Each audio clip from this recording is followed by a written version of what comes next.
I think before we get started today, um, so I'm planning to conduct this your module 1 test, and hopefully by today we'll be able to complete this module 1 that is on semiconductor electronics.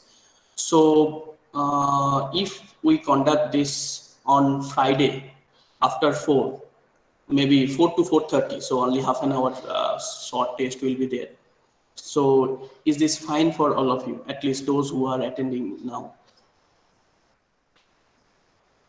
Anyone having problem from 4? So I guess I don't know whether, so I can see if you second year, anyone from Excuse me, 4? sir. Yes. Is the quiz is MCQ type? Mostly MCQ, again numerical could be there, just you need to mention the final value. So similar to your like any other online exam, Or it should like be if, conducted on class marker? yeah, it may be on class marker, so we have not yet decided because this time as an instructor I need to take call on that. So maybe class marker, so because Moodle will not be able to use, so most likely class marker we are going to use in that case. So just let me know if we conduct this module 1 test on this Friday 4 to 4:30. Would there be any problem from any one of you? I can see 40 students, or altogether 40 members are here. So few third year, second year. Again, I think Akshay is there from fourth year, Akshay Kumar. So, okay, if there is no problem, so we'll conduct this on this Friday from 4 to 4:30. So this is just a short module 1 test. Okay, so let us start today's session. Maybe I can share the screen.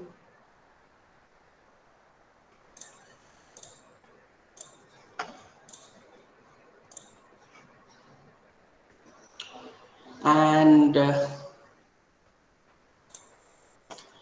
just another comment.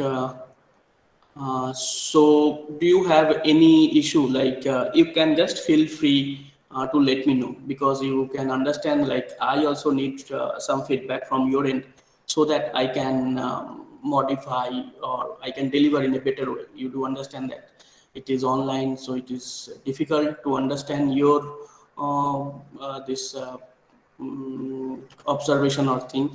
So then, do you have any problem or anything you want me to change, or any other thing regarding this E311? Just, or you can let me know if in some way I can improve. Okay, could you explain some numericals? Okay, fine. Actually, I want to discuss, but this. Perhaps I'm taking longer time to discuss more theory and all, because sometimes I feel,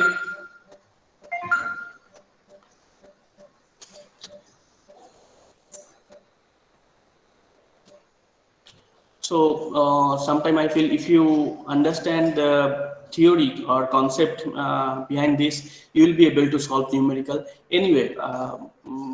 Rightly taken, so I'll try to spend more on this.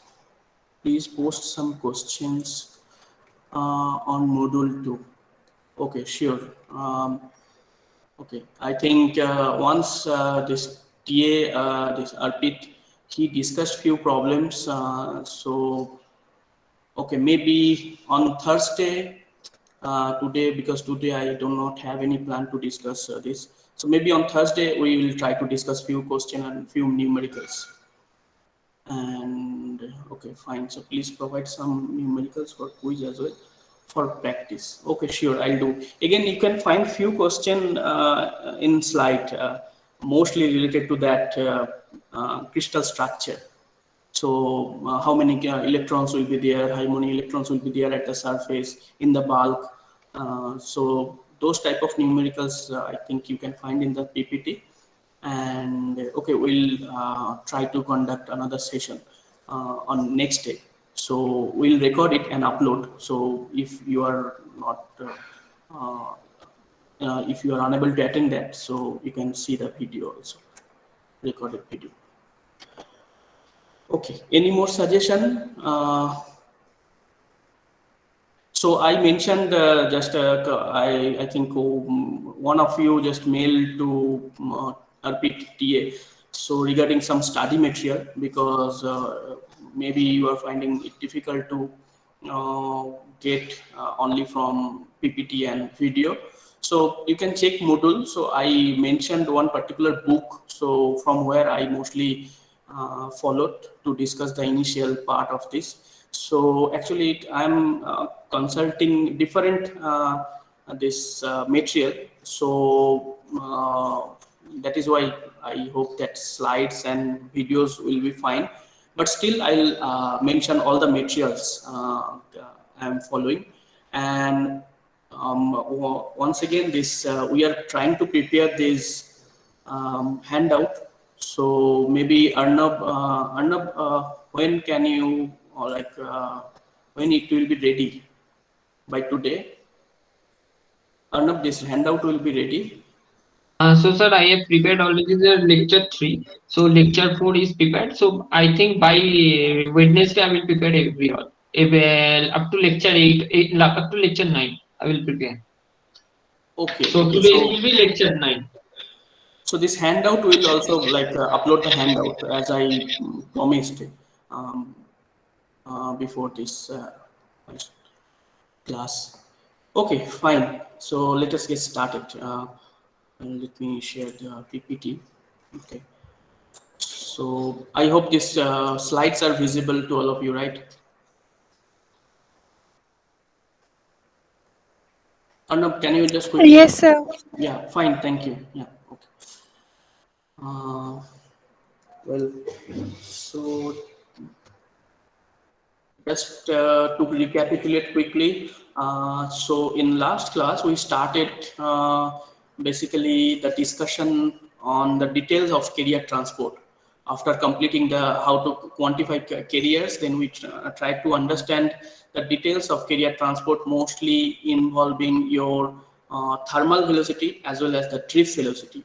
So then we saw the concept of random thermal motion, because whenever you will keep any semiconductor at finite temperature without any other energy, so the carriers will have some kinetic energy, and obviously that motion of carriers will not give you the current, but that motion is important to discuss the overall current. So then, after discussing this random thermal motion, we discussed few scattering phenomena. We'll once again see these scattering phenomena today. And then uh, there are few properties of random thermal motion, such as there is no net motion because it is not leading to any current, any net current or net motion of carriers. And how can we interpret this concept of no net motion? So there is a motion of carriers, but there is no net motion of carriers. So what is that? How can we interpret this? So we interpreted this in terms of ensemble average. So where the sum of all the velocities of all the carriers, if we take the sum at any instant, it will be 0. So this is called ensemble average, as well as we have discussed the concept of this flux, flux crossing a plane of observation. So this concept we have discussed. So here we have considered two section of particular semiconductor across a plane of observation. So then if we calculate the flux crossing, flux means the carrier density per unit time. So the carrier density per unit time due to this random thermal motion crossing from 1 to 2, section 1 to section 2 or section 2 to section 1, that means essentially crossing this particular plane, so it will be zero. The flux from left to right and the flux from right to left will be zero. So this is also the interpretation of this no net motion. No net motion of carriers at finite temperature without any energy. So remember, here we have not yet applied any energy, any optical energy or any electric field or electric energy. So using this particular plane of observation concept and the flux concept, we try to understand what is equilibrium. Because in equilibrium, the flux F1 to 2, that means flux moving from left to right and the flux moving from right to left should be equal to 0. So that is called equilibrium condition. Again, what is this equilibrium condition? Any semiconductor under dark without any other form of energy perturbation. So again, this flux, after simplification, we have seen that it is taking this form of PV by 2. The P is the carrier density. So here we have considered that it is a doped with hole, uniformly doped with hole, and P is the number of holes per centimeter cube, and V is the velocity. So velocity is coming from this LC divided by tau C. So this is the flux PV, and with this expression and this equilibrium concept, where your F1 to 2 is greater than F your 2 to 1. So this flux concept we can also explain drift, diffusion, as well as thermoelectric current in semiconductor. So in case of diffusion, you can see here, so we'll have F net or the net flux crossing this plane of observation. So this is the plane of observation. This is just a thought experiment once again. So the net flux crossing this plane of observation, you can like you can see or you can quantify if there is dissimilarity in carrier concentration. That means if here we have carrier hole concentration P1, which is different than the carrier concentration P2. So in that case, this you will get some F net or the net component, net flux component crossing this plane of observation, and that this current in that case is nothing but the diffusion current, because you have gradient in the carrier concentration. Similarly, when you will have gradient in the velocity of the carrier, that means when the velocity of carriers in this, I should mention, this is the concentration here, and this is the carrier concentration here.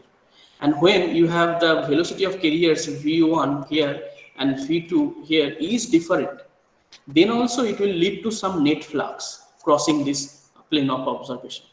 And this difference in the velocity is possible, due to the two factors. So one is simply by applying electric field. If you apply electric field, then it will take some directed component, and the velocity of carriers in the section 1 and the velocity of carriers in the section 2 will be different due to the application of electric field. And similarly, due to the application of your temperature, or if there is any temperature gradient, that means if the temperature in this section 1, once again in this, let's say section 1 T1 and section T2, if they are let's say different, T1 greater than T2, so then again this temperature different, that means nothing but the kinetic energy will be different, that means velocity will be different in this two section. So once again you will get this F net or some flux crossing this plane of observation, and that current is called thermoelectric current, because this is coming due to the temperature gradient in the semiconductor. This is the three different semi-classical current. Again, this semi-classical and quantum mechanical thing we discussed in the previous class. These are all semi-classical because from this discussion also you can see we are simply taking help of our Newtonian physics to discuss this drift, diffusion and thermoelectric current. But that tunneling current we cannot discuss in this way. For that we need to invoke quantum mechanics again. So for all this semi-classical current, that means or semi-classical carrier transport, that means your drift, diffusion and thermoelectric current, this can also be interpreted as superimposition of a directed motion over the random motion. Once again, the overall picture is there is a motion of carriers without any external energy except temperature. That is called random motion. So there is a motion and that is random. Now, due to the application of electric field either or due to the optical illumination or due to the your thermal energy, there may be some directed component superimposed on those random motion,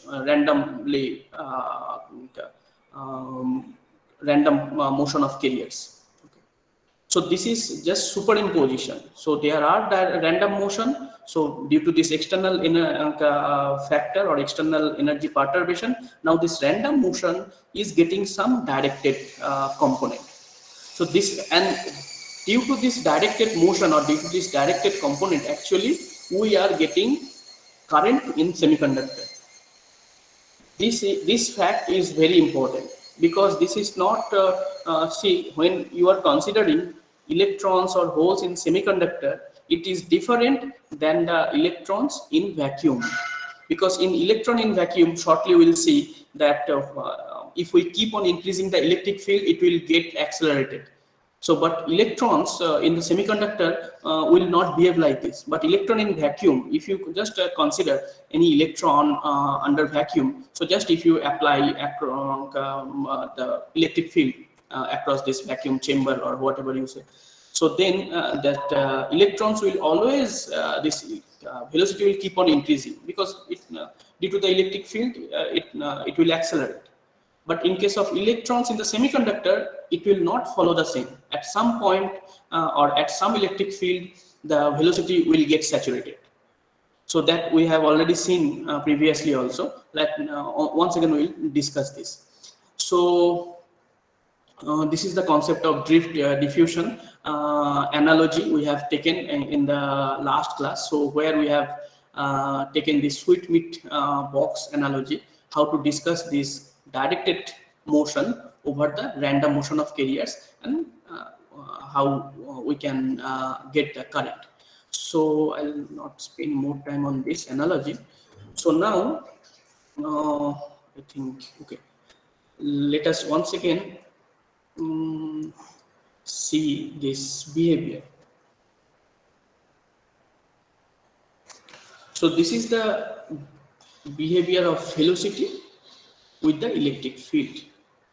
So as I was just discussing, so this kind of behavior we have already, okay, just I'll go back to our few initial slide. See here. So here, this is the saturation velocity, like this is the velocity variation of carriers with the electric field in case of silicon material. So now see the in semiconductor or in silicon, the velocity of electrons is getting saturated after some time, and this velocity is called saturation velocity. So remember, this is intrinsic material property. So this velocity will be different for different semiconductor. It depends on effective mass and all other parameter. But the overall this concept or take home message from this graph is there will be saturation. Now the thing is, just as we are discussing, if we consider these electrons in the vacuum, so it should not get saturated. Because if we apply electric field or if we apply external force on the electron, so it has to get accelerated, and the velocity should keep on increasing like this. The behavior you observe in that initial or small electric field. So, but in semiconductor, it will get saturated. So why this is the question is, why in semiconductor the electrons or the carriers is behaving like this, or why the in semiconductor the carrier velocity is getting saturated unlike the electrons in vacuum? What is the difference in this? So this can be explained once again that plane of observation, that flux the concept that. So how can we explain this? See, at equilibrium, let's say, just for your reference, I am quickly trying to draw here. So this is region 1, this is region 2. Once again, this dotted line is plane of observation, so across which we will try to see this flux. Now at the equilibrium, this flux moving from left to right is exactly equal to flux moving from right to left. So then there is no current at equilibrium, I am telling. Now whenever we will try to apply some electric field or the voltage across the semiconductor, so let's say here we are applying some electric field.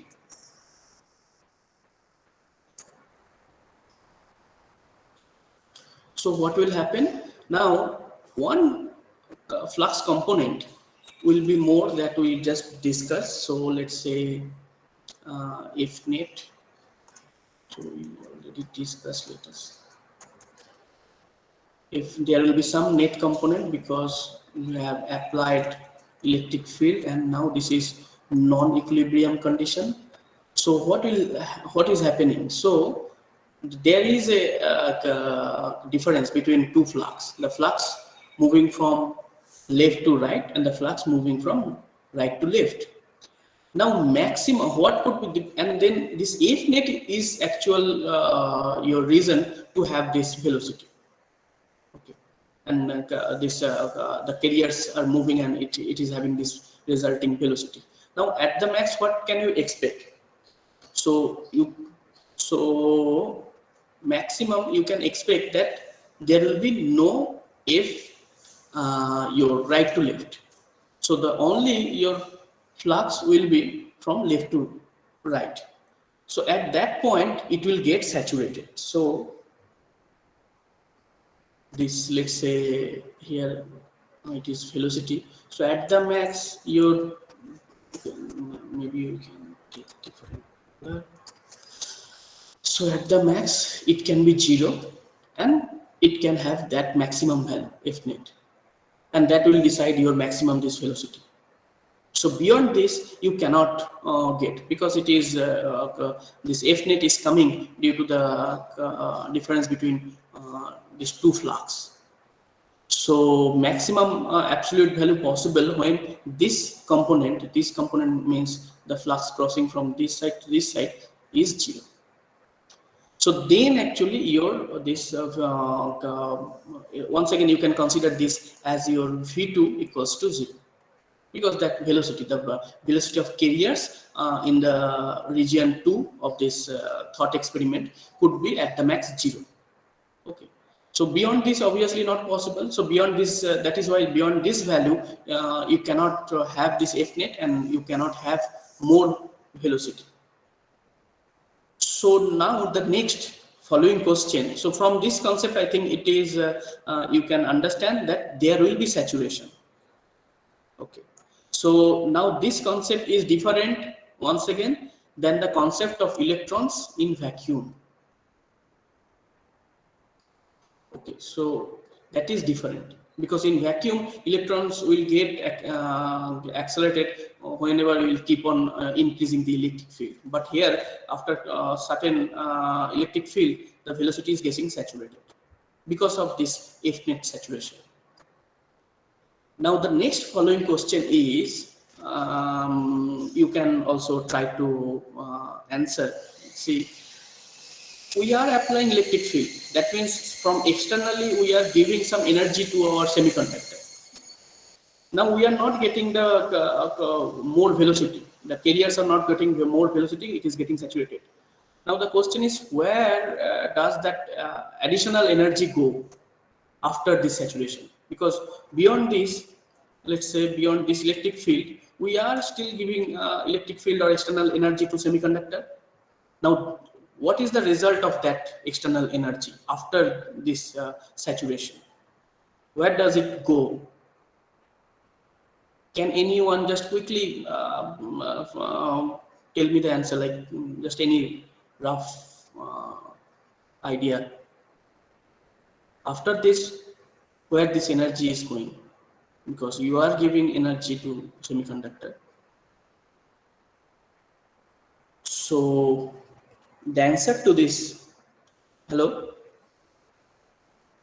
Okay. So the answer, yeah, any answer? Just whatever, like just feel free to speak. Maybe wrong, right? Okay. So let me answer this. After this saturation, the additional energy, the electric energy that we are providing to our semiconductor, it is actually increasing the random motion. Okay, what is this thing I am telling? So you know this total motion. Once again, remember this total motion. Total motion is equals to your F net plus that random component. Do not forget that random component. Maybe it is not giving you any impact or something like that. You cannot like sense from current or so on. But this is already there. So this part will always be there. This random component. Now, after this, your electric field beyond your saturation velocity, although this F net, this component, this first component is getting saturated, or there will be no change in its value, but this random component will keep on increasing. This random motion of carrier will increase above this electric field. Okay. So what will be the result eventually? So eventually the result will be your semiconductor will be heated up, because this random component will lead to lot of collision, lot of your lattice collision. You know, once again this they are these atoms are there. So this random component is increasing, and so this your semiconductor will be will have more heat or more temperature. So then electric energy, that means that additional electric energy is now going towards this vibration of atom, or finally the production of heat, because this random motion, this energy of this random motion or this random motion of the carriers will increase due to the this additional electric field after saturation velocity. So this you know, so okay, now after discussing this, so whatever the I think more you know, some like you had some idea of your drift motion, diffusion from your IC161. So most of the this equation, that means drift current equation or diffusion current equation, so the condition which we are considering there is called quasi your quasi transport. Okay, I'll just write them, and then it will be easier for you to understand that quasi transport concept. So now let me straightforward uh, write this current equation. Diffusion current, it is proportional to your dpdx,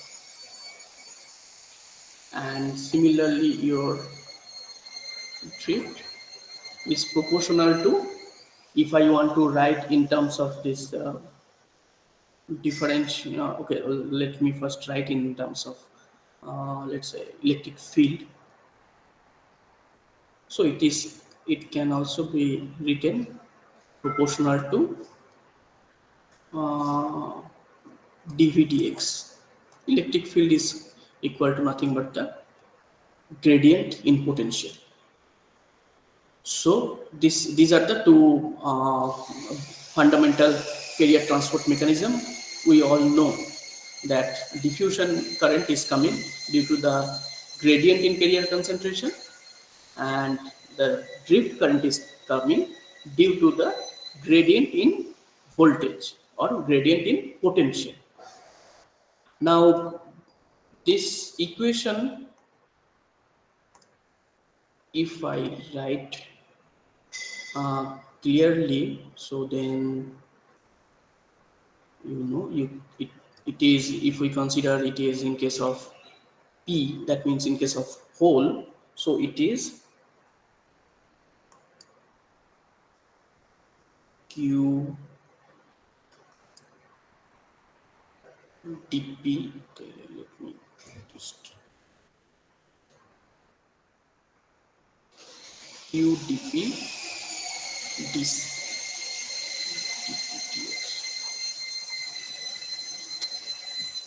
and similarly your drift current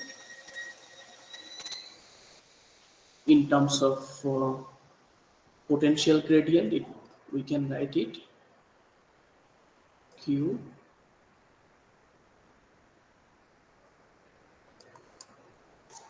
p mu p dv dx. So this is I am writing in terms of potential gradient. That is why this minus sign is here. And this is a drift diffusion current and diffusion drift current for your hole.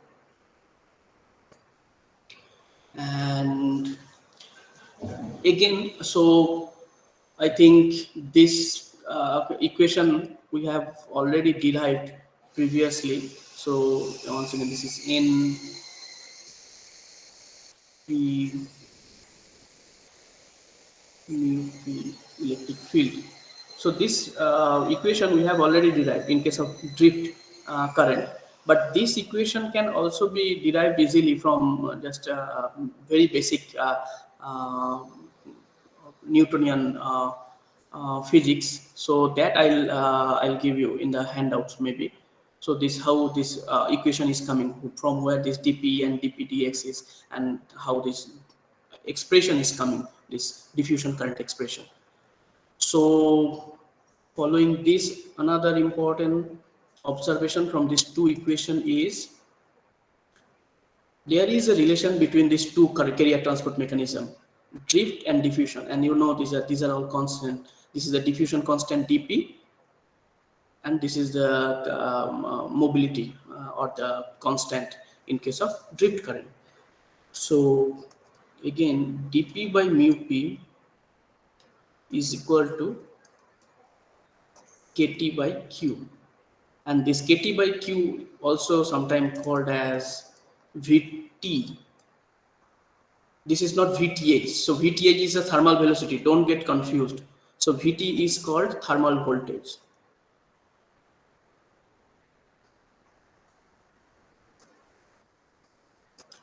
So this is the relation. This is also called, I think, Einstein's relation. So this is the you can see, although this fundamentally these two carrier transports, they are different, the drift current and diffusion current, but this constant, they are still they are related with this Einstein equation. So sometimes for solving the numericals, we need this relationship between dp or this diffusion constant and this mobility with the thermal voltage. So now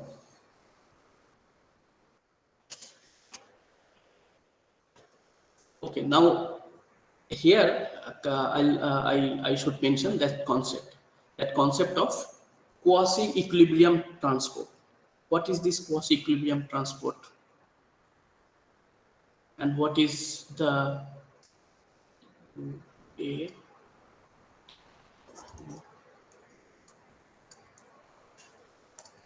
quasi equilibrium transport.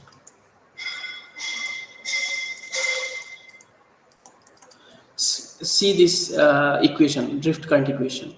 This is your with the electric field, your current is increasing. Okay, and here also like in this drift current, this expression, we considered that V equals to mu e.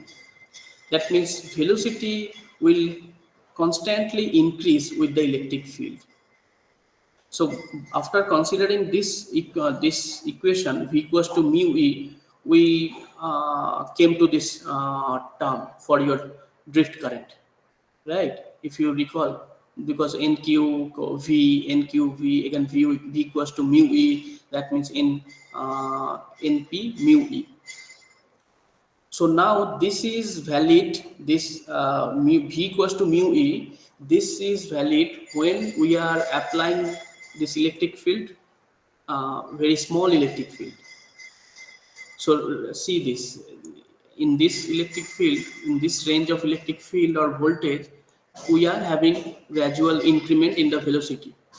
But after this, this velocity is getting saturated. That means after this electric field, beyond this value, this point, this electric velocity is getting saturated.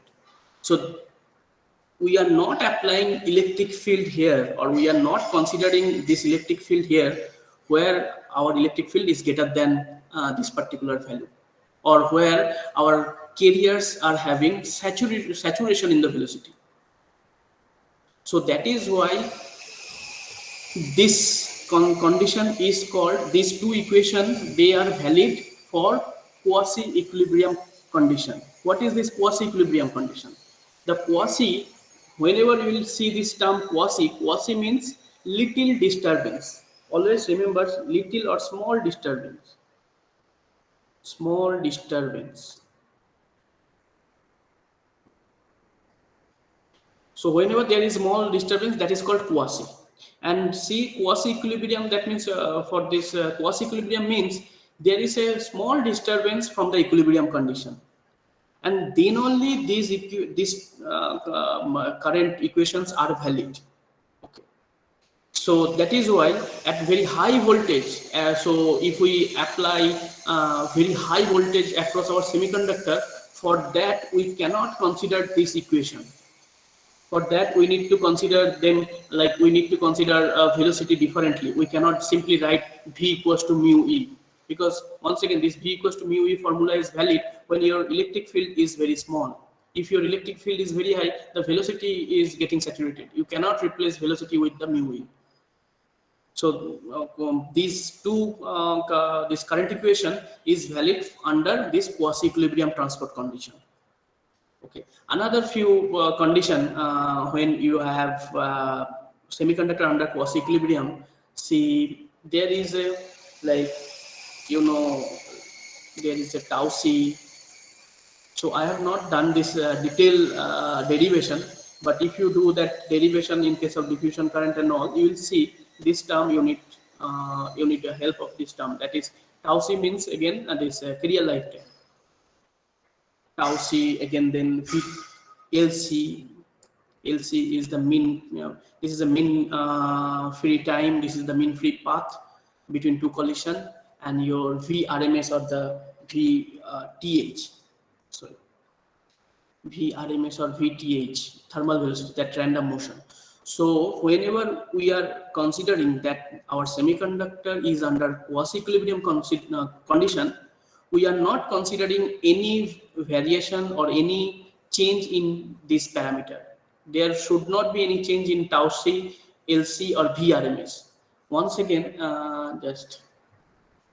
we have seen that plane of observation concept, right? There we have seen that section 1, section 2. So that means in section 1 this parameter value, and section 2 this parameter value will remain same. This, because we are not applying huge electric field so that there will be change in these two parameters, in these parameters. because if these parameters are changing with the certain condition, so then these equations will no longer be valid.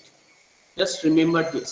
So quasi-equilibrium concept means very small disturbance, and that means, once again, let's say we have sorry, here we have seen flux or left to right, or flux left right to left, and then F net. We have just seen this concept, right? So just if we write, let's say this value, this flux value has 1000, so then this flux value is, let's say, 995, then F net is of the order of 5. So in this kind of condition, we can consider this is under quasi-equilibrium condition. That means there is a small disturbance. This, see, this is very small, considering this individual values of fluxes, 1995, and F net is 5. In those conditions, so this is just, I am giving you some idea. So what is this quasi-equilibrium transport? So in so that condition only we can consider these equations. So now I think it should be clear to all of you that these are not the overall or exact picture or current transport picture of your semiconductor. But the good news is most of the devices, semiconductor devices, which we will discuss, or in microelectronics, the voltage we are applying, you know that in your laptop, in your CPU or mobile, the voltage is very small. So that is why we can still analyze all those devices, MOSFET, BJT, diodes. So we can still consider that this is under quasi-equilibrium condition. But remember, let's say we have some application like power application. So power device application, like high power. High power means we need to apply very high voltage of the order of kilovolt. That means 2000 or 1000 volt across our diode or across our transistor. So in that case, remember, these equations are not valid. But the microelectronics application, typically we have in this digital or this conventional analog application also, the voltage we are applying, 5 volt, 1.2 volt, you know this. So for that we can still consider this, this is under quasi-equilibrium condition, and for that condition these two basic equation will remain valid. So again, in this particular course, we'll consider our most of the application or our device is under quasi-equilibrium transport condition.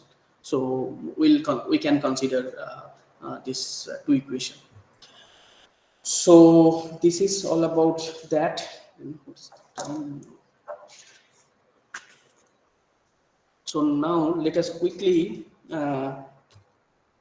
go back to one of our previously discussed characteristics of, yeah, so here, so this is the observation we have just discussed previously. So this is the variation of mobility with the temperature, carrier mobility with the temperature. So now I'll try to just discuss few specific behavior of carriers under certain condition. That means, see here I am increasing the temperature of semiconductor. Now how the mobility will change. So that we will discuss, and see, this is the observation we previously discussed. Now we'll try to analyze why this is behaving like this. So this is the same in case of, I think, silicon.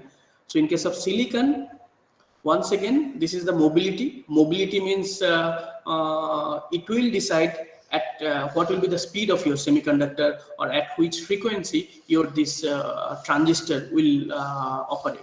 So that is why this mobility term is very important. And now this mobility, this behavior with the temperature, obviously now you can easily guess that if mobility is varying with the temperature, that means overall your this device characteristics will also change with the temperature. Now let us try to understand why it has this kind of behavior. So the thing is, so this straight line, this first straight line is for very low doping condition, that Nd equals to 10 to the power 14. And if we keep on increasing the doping of our semiconductor, now the mobility will decrease. Now this decrement is in mobility is at lower temperature.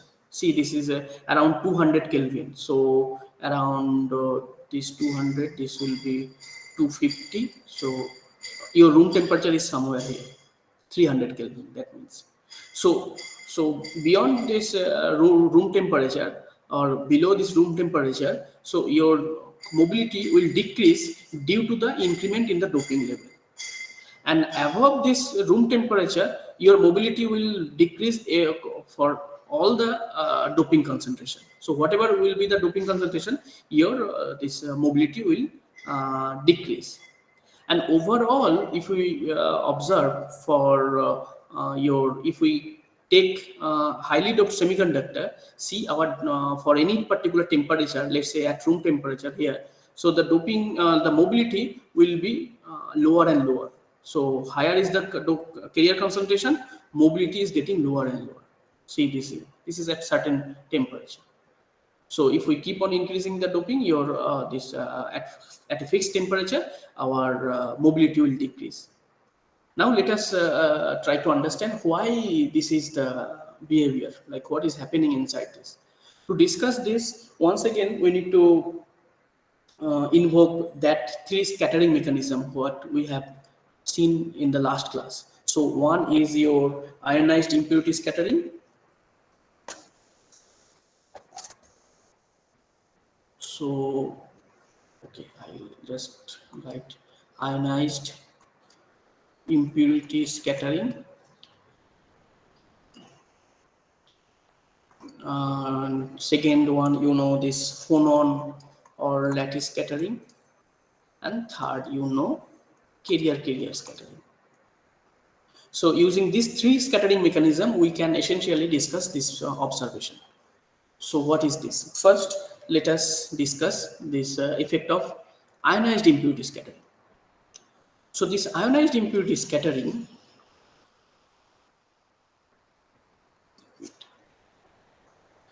so if we consider this carrier, that mean free lifetime or carrier lifetime, that tau c is the time or the mean time between two collisions. So this carrier, this lifetime, in case of ionized impurity scattering, so I am writing I.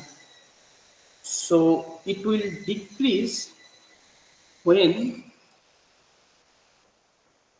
our net, sorry, not net, this is a total doping, when our total doping will increase.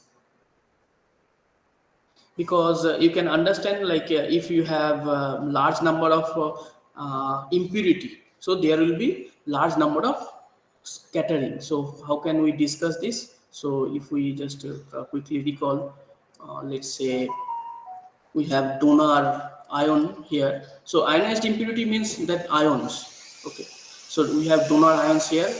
The electrons are, let's say, coming in this way, so it will get deflected. Okay, so its path will change due to the attraction of by your ionized impurity. Now in your n-type doped semiconductor, obviously it will be positive, so it will attract. So here I mentioned NT. So just for your information, maybe in coming class we'll discuss. So there is two type of doping. One is called net doping, another one is called total doping. What is the difference between net doping and the total doping? So total doping is whenever we'll dope any particular semiconductor, let's say we have semiconductor doped with n-type material, n-type dopant. But due to the thermal generation, there will be both electrons as well as hole, and but due to this doping, we will have large number of or more number of N.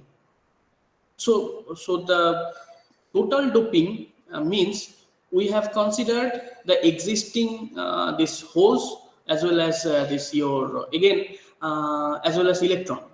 Again, in some of the semiconductor, we can have some p-type dopant. So it comes like due to some vacancy or some other reason, not due to the intentional doping. So the overall concept is when we'll consider only the number of carriers, we need to consider both the both type of dopant. Let's say if I explain in little bit detail. So in our N-type semiconductor, there could be some P-type impurity dopant. That means we have doped it using arsenic, but there could be some aluminum, some gallium or indium due to some process. Like you know that particular semiconductor will go through a lot of process. So some impurity can get incorporated unintentionally, but intentionally we have incorporated arsenic to make it N-type. So when considering this total doping, we need to include both that unintentional P-type dopant as well as the intentional N-type dopant. So both we need to consider, because in scattering mechanism, the number of impurity is our concern. But there is another concept, as I mentioned, and this net doping. What is net doping? Now, if we have a P-type dopant as well as N-type dopant, now overall electrically, if we see this semiconductor, will not just deduct this P-type behavior and we can take this N-type behavior, because it is having N-type electron as majority carrier. So so net doping is just we can let's say here Nd minus Na. So this Na is the acceptor. This is unintentional. It came due to just processing, and this is the intentional. So this is the net doping. But this thing we will consider when we are considering some charge calculation. So how many charges are there, because that case you can understand that this thing will get neutralized, and then additional electrons will decide the overall electrical behavior of your semiconductor. But in case of this scattering, we need to include this both impurity. That means here in T, total doping is equals to Nd plus Na. So these are the two different concepts of net total doping and net doping. Remember this, and application of this concept is different. Like so, now coming back to this collision, mean free time will reduce if our total doping is will increase, because simply if this dopant is high, so then the electrons or the carriers will get more likely. Now, what will happen when we increase the temperature? Simply let's say we if we increase the temperature or decrease the temperature, what will happen? This is something interesting, and just try to understand. So we are still considering only ionized impurity scattering or the scattering due to this ion. We are not considering scattering due to lattice vibration or the phonon scattering. So when we are considering this scattering due to ions, now if we decrease the temperature, this scattering will or this mean free time will decrease, and the scattering probability will increase. Why this is happening? See, for that here I can draw once again.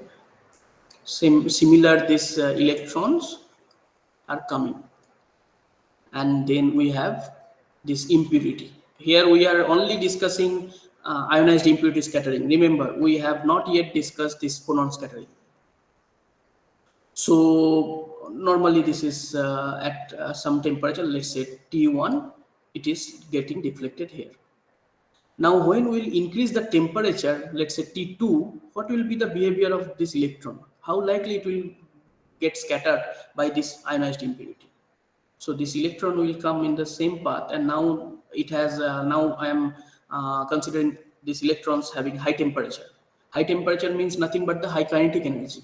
So that means it is less probable that it will get scattered by this impurity because of its high kinetic energy. So it will get scattered something like this, because this is under T2, where T1 greater than T2, because this electron at higher temperature has higher kinetic energy, so it is less likely that it will be scattered by the temperature, this impurity. Okay. So that is why if we increase this temperature here, so the uh, it is going to deflect less likely in case of ionized impurity. Remember, it is in case of ionized impurity. Now let us consider this concept with this behavior. So here, this is the mean free time. Okay, so the time between two collision. So it is again higher is the time. That means there is a less number of collision. That means more is the mobility. So if I write, it is proportional to mobility, right? Because higher is the mean free time. That means there is less number of collision and mobility is high. So now see here, your overall your see now this behavior, only see this side behavior at low temp at, so this side, just try to discuss this side, at temperature lower than the 300 Kelvin or room temperature. So as I mentioned, if our total doping is increasing, so our mean free time is decreasing. That means mobility is decreasing. So this is the observation. So 10 to the power 14 has a very high mobility and 10 to the power 19 has very low mobility. And now from this side onwards, if we consider that for this particular dopant doping level of semiconductor, when we increase the temperature, what is happening? See, when we are keep on increasing the temperature from 200 Kelvin, let's say towards this 300 Kelvin, now our mobility is increasing. Why this is increasing? For this particular this behavior or semiconductor, where our semiconductor is doped with the 10 to the power 19 atoms or dopant atom. So for this particular semiconductor, when we will increase the temperature, our mobility is increasing. So this is coming due to this observation. Because again, if we write just inversely, whenever our temperature is increasing, our this tau ci will increase. That means overall mobility will increase, and this increment is due to this phenomena. Now at high temperature, it is less likely that it will get scattered by this ionized impurity because of its higher kinetic energy. Okay, so now see this behavior. That is why this behavior. So actually, this inside box is this enlarged portion of this particular behavior. Okay, so see, this is the impurity scattering. So this mobility is coming due to the impurity scattering, and this is coming due to the lattice scattering. Okay, now let me discuss. So whatever we have discussed till now, I'm sorry. So we have discussed this part, this side of this temperature variation. Now what about T greater than 300 Kelvin? So it will always decrease, and this decrement is due to the phonon scattering. Now come to this scattering part. So this is due to the phonon scattering. So higher will be the temperature, so your higher will be the scattering. So then your this tau ci, or here will be tau c, your lattice scattering or L. So it will decrease. So this is due to the phonon scattering. So phonon scattering or the lattice scattering. So now I hope that you understood that why this is the behavior of your mobility with the temperature. One side is the impurity scattering, another side is the lattice scattering. And in impurity scattering, with the net total doping, you have different behavior, and with this temperature, you have the different behavior. And this is the overall picture. And now the third component, which is called carrier scattering. So in normal this semiconductor, we do not need to consider this carrier scattering, because carrier scattering is coming due to some special cases, like in case of let's say PN junction, when we are operating at very high voltage, so then there will be lot of carrier injection. So that will come maybe in PN junction this module. So when your, let's say you have minority carrier, majority carrier, you know this PN junction. So after forward biasing, now your majority carrier from one side is going into the minority carrier another side. But at some time, both the majority and minority carrier will be equivalent when you are biasing very high voltage. So at that time, when your electron and the carrier or hole concentration will be almost same in high biased PN junction, this kind of condition. So that time you need to consider this carrier scattering. But for most of the this normal discussion, we can just consider this ionized impurity scattering and phonon scattering, and we'll see this kind of behavior of your mobility due to with the temperature. So I think it is bit again. I don't know, like whether you have understood it clearly or not. If not, please let me know, or you can mail me, or you can let me know in the next class also. So this is the behavior of mobility with the temperature, and overall, see, I should let me go to. So overall, whenever we'll calculate the total mobility, because now we have discussed this scattering event differently, and we have observed the mobility or this carrier lifetime differently. So due to this ionized impurity scattering and phonon scattering. Now what will be the overall this carrier lifetime and how to calculate that? So it will be something like this. So what is this? This is the mean your carrier lifetime or tau c, overall tau c. And this is the tau c in case considering the ionized impurity scattering, and this is the tau c considering the lattice scattering. And why I have equated this way, these two scattering phenomena? Because this one upon this this carrier lifetime represent the number of scattering event.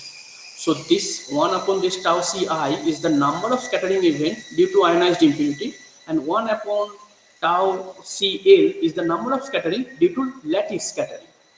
So now overall the total number of scattering, like you can write this is the total number of scattering.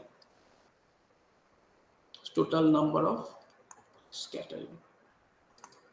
So total number of scattering will be the scattering due to the individual region or individual scattering phenomena. This is due to ionized impurity. This is due to your lattice scattering.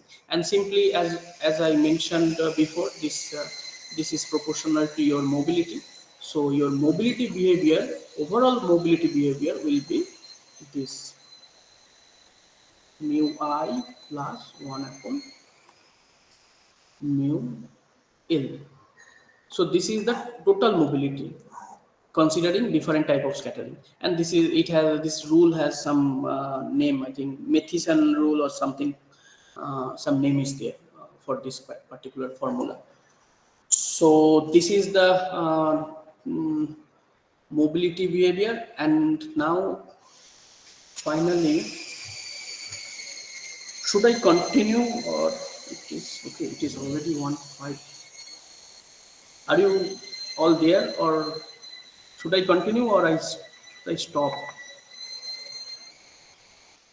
Hello. Sir, please continue in next class. Okay. Okay. Okay. Fine. I'll continue in the next class. Okay. Okay, please again, as you are all here, if you have any difficulty in understanding, please let me know. I'll once again discuss. Like again in next class also at the beginning, you can let me know. We can discuss once again. And these are the very important discussion, like which will decide overall transport. That is why I try to explain in detail as far as possible. Again, okay. So thank you. And if you have any doubts, you can let me know, and we'll continue tomorrow. Not tomorrow, on Thursday. Okay. Thank you. Sir, there was a request from third year electrical students. As we have quiz of control system on Friday, as well as we have a assignment submission of digital system design on Friday. So, could you shift the exam dates of module test?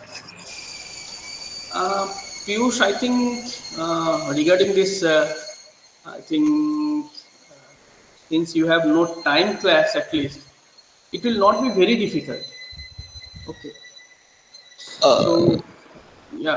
One more thing, actually, since you are also planning to have a session on numericals on Thursday, and in the beginning of this course, we discussed like a week or so time will be given after the module is completed and between the tests that will be that will happen for that particular module. So yeah, it will be beneficial if we can conduct the quiz or the test for this particular module in the next week. Okay. Okay, so you want me to move this module test to next week. So then next, so this Friday 10th. So 17th. So is this fine? Yeah, okay, fine. We can move it to next week because my plan to take your mid sem, because you know that you have mid sem also, that will be Viva based. So after completing the next module on PN junction, we'll take the Viva, that is your mid sem. So for that we have still some time, but anyway, the condition I also made previously. So following that, we can definitely fix it on 17th, 17th of September, Friday. Is that fine for all of you? Piyush, Shobit? Yes, sir, works for us. Yes, sir. Works for us. Okay, please inform others also. I think very few students are now here. And okay, I think from, So maybe you can float an email discussing the yeah, same. I surely I'll do that. I'll do that. Definitely I'll do that. But still, if you have any contact, any, you can let them know. Okay, fine. Thank One more you. thing. So I wanted to know, like, how are you planning to conduct the module test? Is it an MCQ, like a 10-15 minute, like you were telling in the Friday's class, last Friday's class, that you would conduct some 10-15 minute MCQ. So is it like that? Yeah, MCQ type of question you can expect, or else just you need to mention some numerical value. So this is 10.5, something like that. So or else this MCQ, like you will be given the option out of that one or multiple answer, maybe the right answer. So this kind of thing, and maximum 10 to 15 question will be there. Okay. So don't worry. I think it will be very easy. Uh, so it will not be very difficult or so. Yeah. Fine. Yeah. Like your question, have I answered properly? I don't Yes, know. sir. Thank you. Okay. Okay. So thank you everyone. So we'll continue this in the next class, and I'll conclude in the next class on Thursday. Okay. Thank you.